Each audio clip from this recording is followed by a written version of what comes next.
Okay, guys, obviously I'm in studio.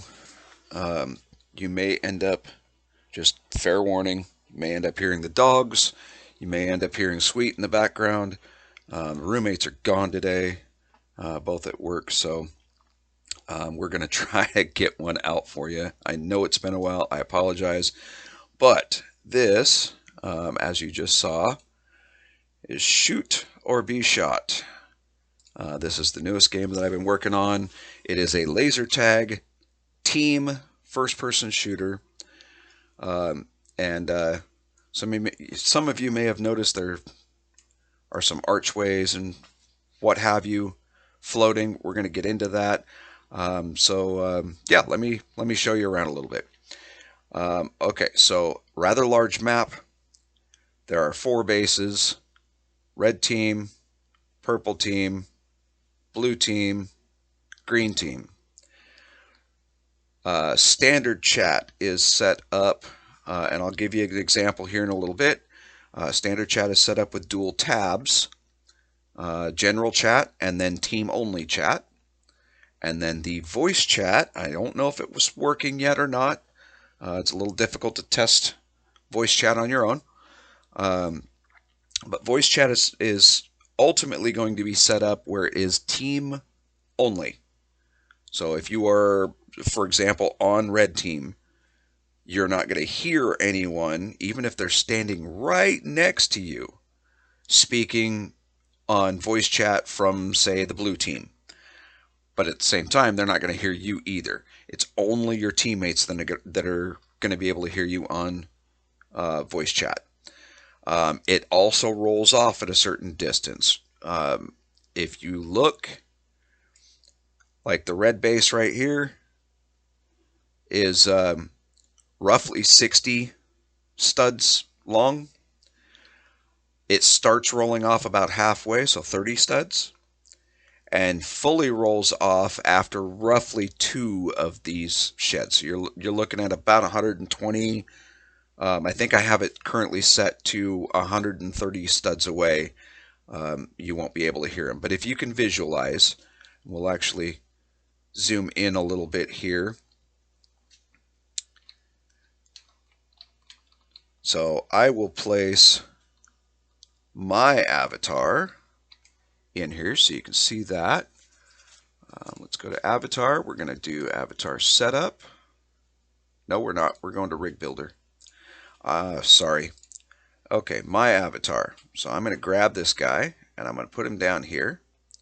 He is actually fully on the ground, basically at the corner of the building. And if you guys have seen me in spinner donations, you know the size of my avatar. The average avatar stands about shoulder height to me. There are some that are shorter. Yes, I am using R15 setup, so you're not stuck with R6. I am also allowing all of your outfits and so forth, so you come in and you play exactly how you want to play. And you know what? Let's go ahead and turn my guy completely around 180. Yeah, close enough. And we're going to pull him out just a smidge. Not down. Let's try that again. Okay, so he's standing here at the corner. By the time you get halfway down the building, the voice chat will start to fade away. By the time you get, sorry for the dizziness, by the time you get 2 buildings away, which is roughly, if we bring him all the way to this end, by the time you get effectively to the end of the gray area here, you won't be able to hear anymore. So for team chat purposes, you need to be close enough to your teammates to be able to hear them. So work as a team. Team scoring does count. So does personal scoring. This is not, I'm going to, eliminate you. Everyone respawns. This is literally supposed to be effectively laser tag when your quote unquote life bar reaches zero, your health bar, you will respawn at your base. Real quick, we're going to go inside the base to show you, and just so you know, there are two um, force fields here at the front. If someone is not on your team, they cannot enter your base. If you are on red team, you are the only ones that can enter red base. If you're on blue team, same with that. No member from red, green, or purple can enter your base. Only the blue team. When you enter here, there is another force field. So it's a double insurance policy, basically. And then the entire floor here is the spawner. The entire floor. Now in the back, and I have to readjust the sign because when you're actually in the game, it's very, very difficult to read. So I will adjust this, but if you want a minute to be able to read it, either join the game or pause the video so you can read it. But we're going to move on. And then the two update boards in here, that is it. That is all that there is for the base. So you come out, you go one of two directions. You can go that way or you can go this way, and you come out into the world. All these things that are floating are not anchored. So give them a second to fall because you will take damage. And I know there are going to be a few of you out there that are desperately going to be trying to run to be crushed by one, or just to see how it happens. If that's what you want to do, then go ahead. But they will fall, they will break apart, and they will cause obstacles for you to have cover or so forth. I don't know if I'm going to keep these style bunkers, and there's several of them. Each base has a watchtower. There's these pillbox style. I took a bunch of free models from a World War II set and implemented them as placeholders. I'm probably going to either resize them, rebuild them, or something. But as you can see, I mean, there's a lot of them all over the place. I mean, there's even this style here that you can go in. There's an entryway here in the back. I have not... what happened there? There we go. I have not implemented...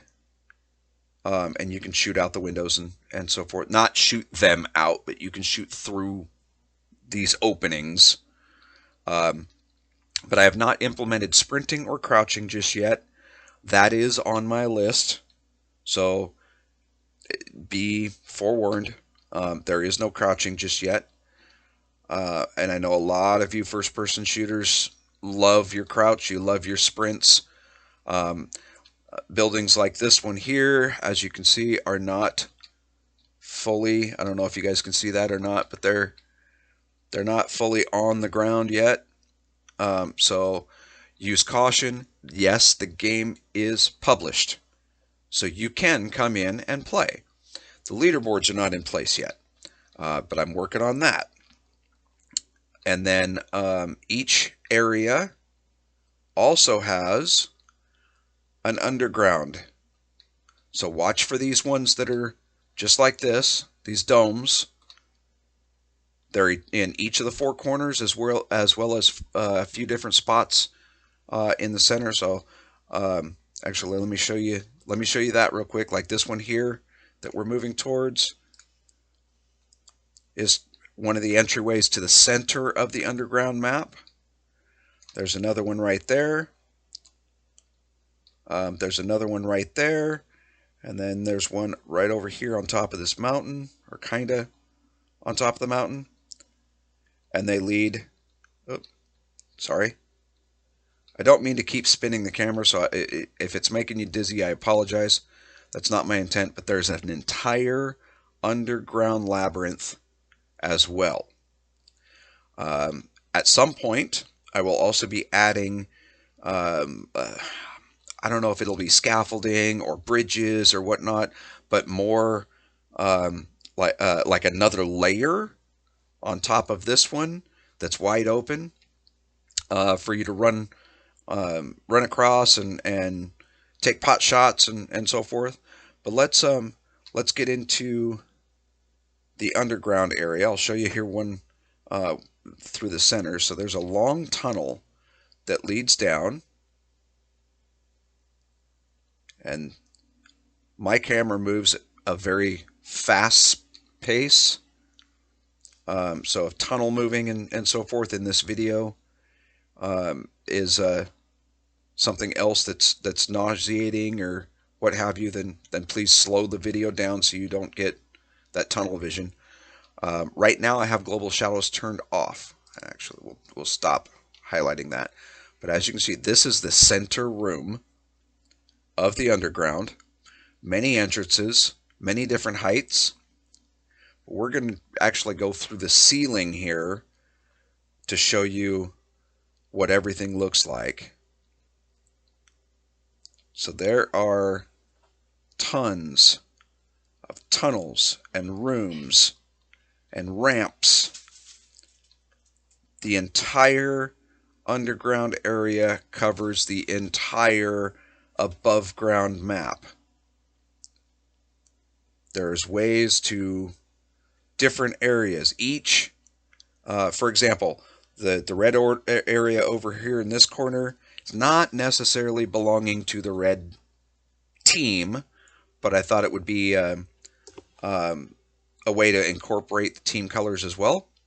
But that entire area leads to the purple area. Oh, I think I'm down too far. No, here we go.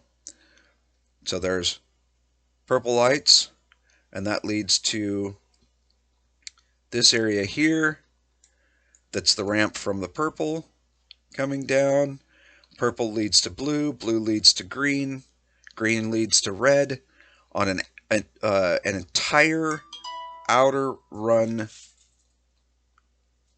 This outer wall literally is just a square circle that encompasses the entire outer rim of the underground. From there are nooks and crannies there that have already been implemented. All tunnels that are supposed to be open are open. Everything is textured. There may be a few minor issues, but the entire underground is set and ready for your adventuring. The next major update, I will be working on more lighting issues for the underground to illuminate. I'll be working on adding props and kind of filling this out. Right now, it's literally just blank rooms and tunnels. The outer ring is the only one that is basically complete with lighting. And I'll show you that in the next segment as to how it looks for players. Here's real quick. Here's one of the rooms I was experimenting with. This is going to change. The lighting in-game is a little different. Like I said, the global shadows are turned off right now. But as you can see, I'm working on prop placement and seeing what fits and what doesn't. I'm trying to make it... none of these guns actually work. These are literally just props, but giving you places to kind of hang out, hide behind, and so forth. Sizing is going to be changed. I'm trying to do what I can to accommodate. And then in this room, I was working with a little bit of lighting as well. When the global shadows are turned off, this entire corner is dark, like really dark. So it could be another ambush spot. Yeah, so that's kind of what I've been working on as far as the game goes. And as you can tell, I mean, this is really, really extensive. But you don't have to worry about falling off the map. To my knowledge, I have not yet experienced it. In any of the underground areas, there's no pitfalls, no potholes, nothing like that. And then when you're above ground, the entire map at the edge has a barrier that prevents you from falling off the map this way. I will be adding more stuff. I'll be changing a bunch of stuff. I am not certain if I like this style structure. For example, I may be changing a bunch of stuff around um, just to, and possibly adding more stuff for more cover. Um, I might be, I've been considering adding like ancient ruins and stuff, just giving a lot of different places for people to hide. Um, that's why the bunker over here, this is another test spot because if you go inside, there's lots of places to kind of duck and dodge around. You can jump up to the upper landings. The Speaking of which, the jump capability is slightly higher than normal to make it easier. And yeah, so there's a lot of stuff in the works for this game. It is, like I said, it's a team-based first-person shooter laser tag. So you're not going around and, you know, ending someone's life or whatever. I don't want to get, uh, you know, have issues with YouTube. So I have to be cautious of what terms I use nowadays.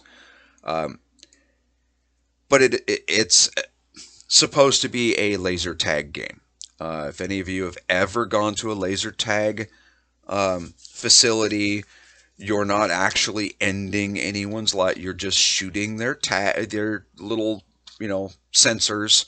And if once they get a certain number of counts on them or tags, um, effectively their round is over. Well, I've changed it slightly, and now you just respawn and you're able to continue. This is also a 20-minute round.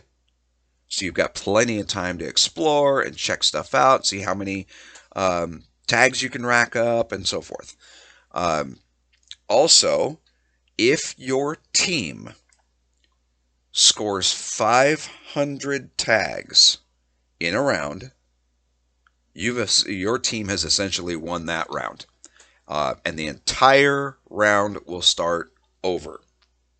So if you do it in 10 minutes, well, you just took out a 10-minute round. And, the next round starts. If you don't score 500, it still goes the full 20-minute length. So, okay, we're going to switch over to first-person view so you guys can actually see what the game truly looks like from a player perspective for just a couple of brief moments.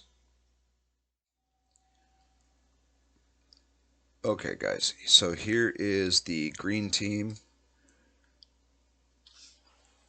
base, and I wanted to show you the chat feature, which is based on Roblox's default chat, but I've altered it a little. So it's down here in the lower right-hand corner, and because it's first person, no matter what you do, it's going to steer with your mouse if you're on PC. So I will be trying to also adapt this to mobile, just so that there's no questions.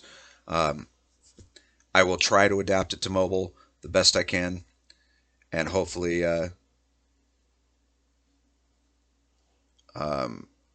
hopefully I succeed at that. I'm sorry, I'm watching my volume bar on OBS, which is what I use to record, and it's very, very choppy, so I'm hoping that it's actually recording properly. If not, I will be re-recording this video.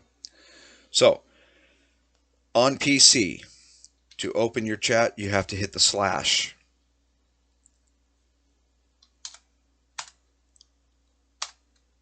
Hitting enter does nothing. If you want to, so let's go ahead and open that up. And then we're going to clear the chat box. To open your emote wheel, you hit the period so that you can have free look. So whatever buttons that you have configured for free look, free mouse look, that's what you hit, or your emote wheel to be able to look around. Then you can come over here and there's team chat and general chat. And I'll show you here. Type hello. That shows up there. You can do /t, oops, //t, / to bring up the chat window, and then the /t for team, and type hello, and that's going to automatically go to automatically go to the team chat, and then there's general chat. So you have the two windows. Whatever window you're on is going to have a slight recess on the top or on the bottom of the button, and the name's going to be in white as of the this recording anyway. The tab that is not active is going to be yellow, and it's going to be slightly longer. So now I'm on team, white, slightly recessed. The general chat is not active, so it's yellow, slightly longer. We're going to switch over to the purple team so that you can see that, see how it looks in there. So here's the purple team. Okay, I bring up my chat. Green player. Come on. Oh, it's forcing me to type. Okay, green player said hi or hello in general, but if I switch to team, nothing. So I'm going to leave purple on team, and then I'm going to show you what happens when somebody talks in general if you're on team or vice versa.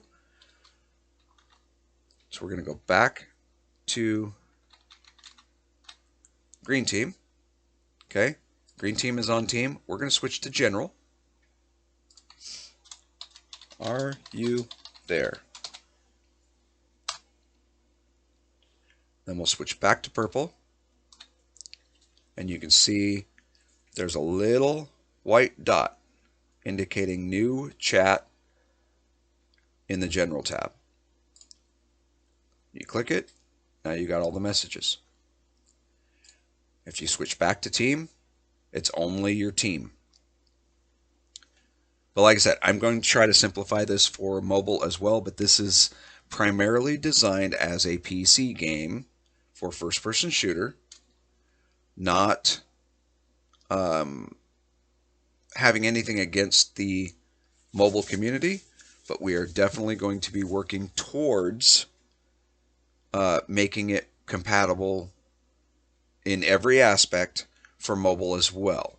I'm trying to keep this a very simplistic game with not a lot of stuff, so you can run at high frame rates regardless of the system that you're on, experience minimal lag.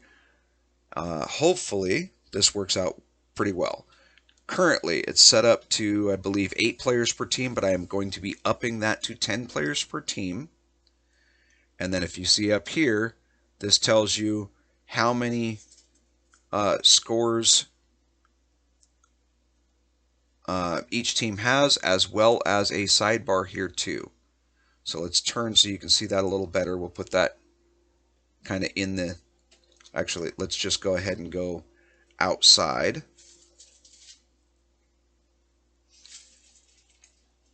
Okay, if we have it against the sky, you can see this box as well. That tells you who is on what team, and you can close it, and then all you have is what's for scoring is right here. If you hit tab on PC, it brings that window back up. The same happens standard for your regular Roblox menu. It'll bring up who's actually playing. You can add them as a friend or what have you. Um, and then you also have all of your standard stuff here. Like I said, I'm really trying to make this so that it's not overly complicated and everyone is able to play equally with whatever device they're using. Okay, guys, we're back in player mode, and this is with global lighting set up. As you can see, I have emote wheel up because this is completely first person. If you remember, I said that the sign back here is very difficult to read, so I have to work on it. I will be fixing that. The lighting is a little difficult, so I'm working on that. But this is the purple base. So you, as a player, you go through here. Oh, before I do that, um, your pistol, 10 rounds. Your rifle, 30 rounds. They automatically reload. Both of them do. The pistol is single shot. And as you can see, there is kickback with everything. These are quite literally the weapons from the laser tag template, slightly reskinned. But I will be possibly working on fixing those too and changing that. If you notice, the arms holding the pistol and the arms holding the rifle are just R6 square blocks. That's probably going to be reskinned, but right now I just want the game functional. So let's put the rifle away since there's nobody else in here. You can see you have a decent amount of jump. Yes, you can get on top of the buildings. Remember the arches that were up above? Well, they've tumbled down. You can see it adds a lot of debris for you to be able to hide behind. You can climb the watchtowers.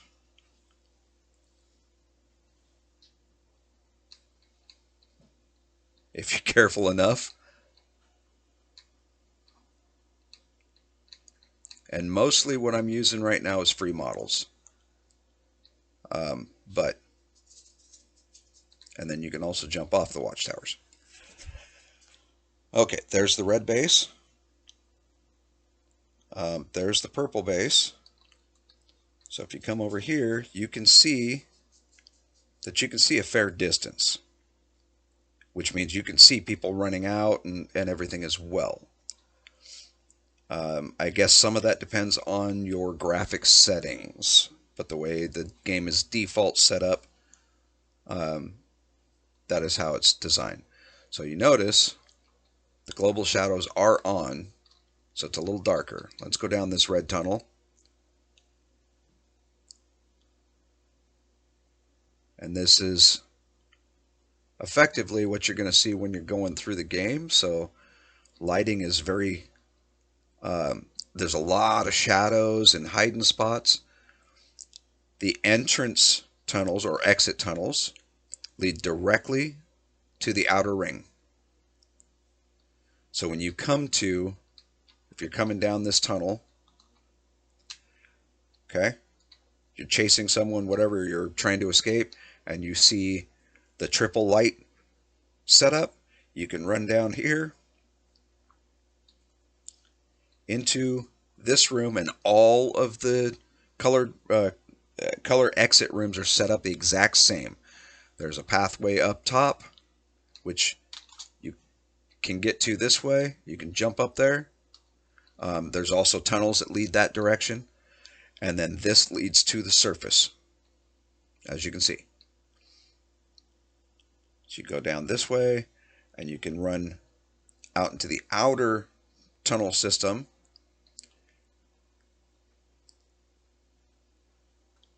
And that kind of looks like a light at the end of the tunnel, like an exit, but it's just the way that everything renders. And then, of course, there's other tunnels that I haven't done lighting for yet, so it gets very, very, very dark.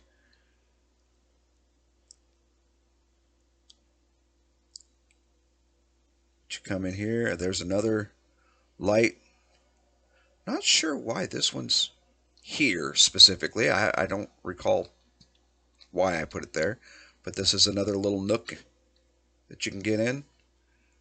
And I do apologize. The lighting is very, very difficult at the moment, but I'm fixing the lights and everything for the underground. So we're going to pop up the emote wheel just for a second. And then I'm going to open Explorer and Properties. We're going to go into Lighting for just a second. And I'm going to turn off the global shadows.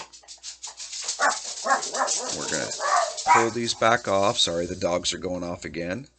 And we're going to show you. So this is what I'm looking at in here. So the tunnel systems are very extensive.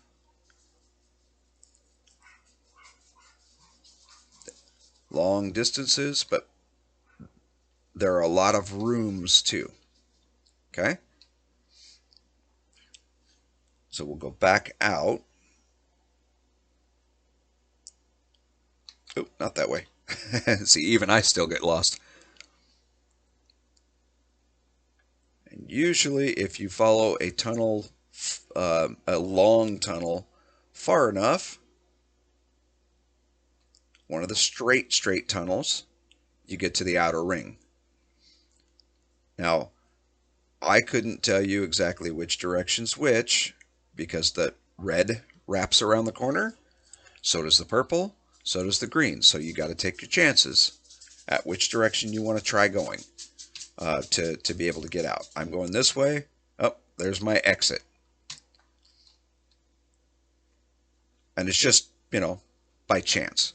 I honestly thought that I was going to have to rebuild the ramping system to get up there, but apparently if you catch it just right, you can just jump up there. And then there's other rooms up here. And this is another way to go straight through.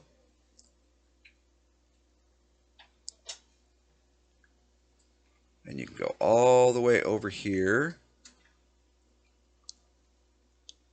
and potentially be a sniper for anyone coming through to exit, or anyone entering for the green area. And like I said, the colors are just so that it would showcase the team colors a little better, but they don't necessarily belong to any specific team. That's not the intention. You can see the blocks kind of fell around, and yeah, sometimes they do block the entrances. It's completely random. So is the team that you are put on.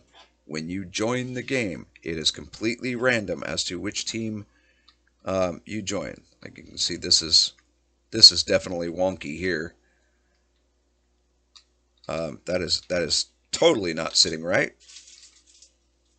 But you can go in. Oh, I'm getting stuck on random flooring and stuff. But you can go in, and if it allows me to show you, those are rooms in there. So I'm thinking I'm probably, at the very least, I'm going to have to size these a little better. Because, yeah, you can't really do a whole lot with that. So I am still going to be working on this quite a bit. I don't know what this little mound of grass is for. I didn't intentionally put that there, but whatever. And then you can climb up on top of these. I mean, pretty much anything and everything is accessible. Like I said, the edge of the map you get stuck. You can't go anywhere. And specifically for those of you that are um, desperately trying to break through, because there's certain players that like to find exploits and such so that they can fall off the map or whatever. Yeah, these corners have been fixed so that you can't glitch through them, at least not very easily.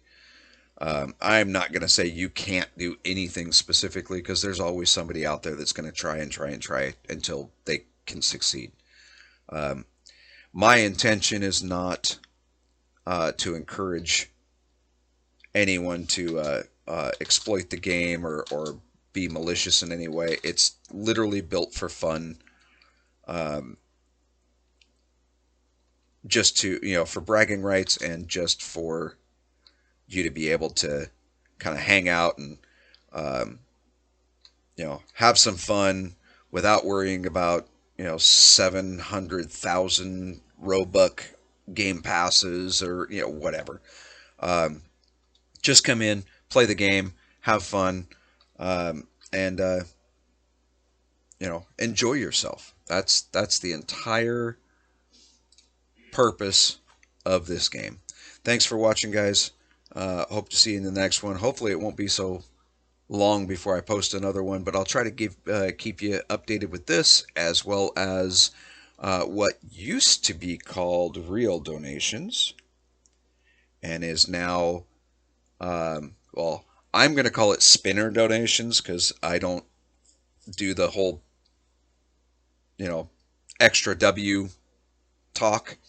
Um, but I'm still in there quite frequently. A lot of my friends that I've made in this game play in there. Um, so go check it out.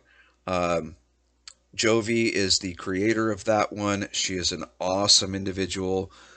She has a lot of friends. She's very friendly, very generous. Um, she's got her own YouTube channel. She posts a lot of content on there as well. So go check her out, and we'll see you in the next video. Thanks for watching.